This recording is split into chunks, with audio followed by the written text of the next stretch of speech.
It's fantastic to have the opportunity to speak to both of these dynamic entrepreneurs on stage together. So we get to know a little bit more about not only their vision for Byju's, but also their story. So let's start there.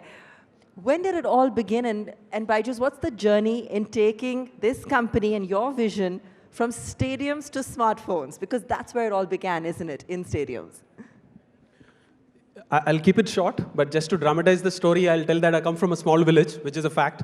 I went to a government school, forgot about finding good teachers. Finding teachers itself was a challenge, which forced me to become a teacher in my school itself. So I started teaching in school, in my village, in my college, and continued with that love for math, learning math and teaching math, which ended up becoming business. Still in that pursuit of how to make it bigger, more importantly, better.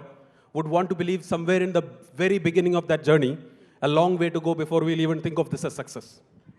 But tell me, there are lots of interesting anecdotes from your journey. As you said, humble beginnings. You started teaching stadiums full of thousands of students. You also learned English purely by listening to commentary. Is that correct?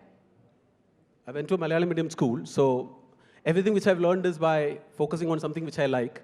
Sports is something which is very close to me, so my average English, which you will hear from me over the next 15, 20 minutes, is what I've learned completely by listening to sports commentary on radio. That's amazing. And we're going to talk more about your passion for sports as well.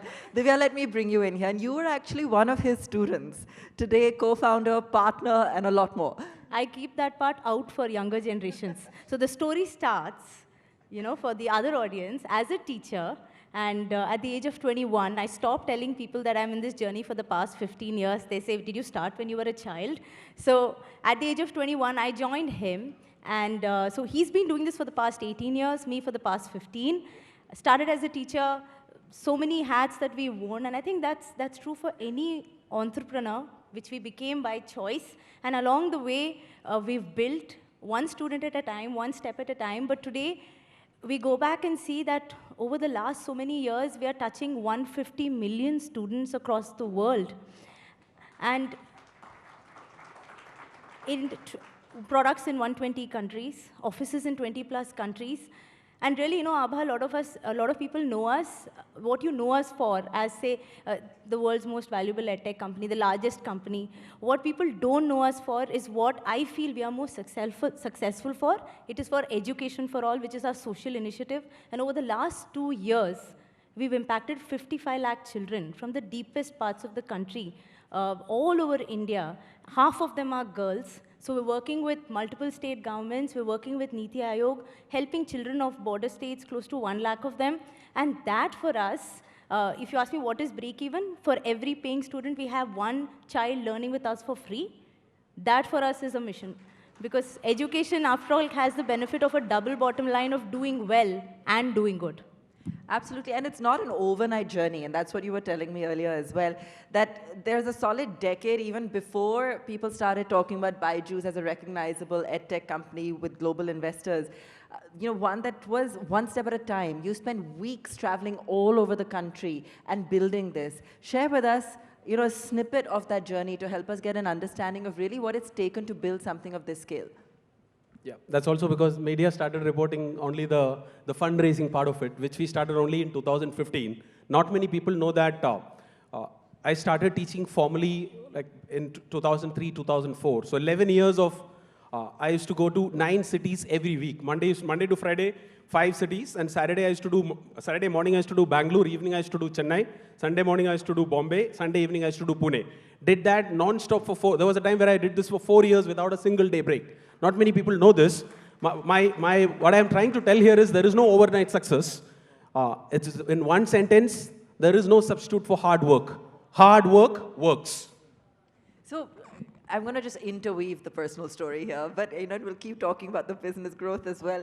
But how did this happen? How did the romance happen? Did you propose? Next question. I can tell you that. I always used to teach in auditoriums like this or stadiums which are bigger than this. So it's very difficult to notice any particular student. But the ones who joined me as partners, founding partners, 6 of my students. So I started, not many people know again, my founding partners are all my students. 6 of them who started with me 11 years back. All of them are still there is a validation that we have not changed our mission. We would have changed business models, but we have stayed true to our mission of making an impact on students. And it's a big advantage being in the sector. It's very easy to attract talent and retain them. So, and they are the ones who are closest to the action. Even with all the noise which in the media in the last 6-12 months, I have not lost a single one of them. First 300 employees all came from the student base. When we check the count 10 years later, last year in our anniversary, 262 of them are still there. That's our biggest strength. Now, going back to the question on how, so the students how did I select the students who joined me? They were the ones who came and asked maximum questions. So she used to stay back and ask a lot of questions. So she got noticed.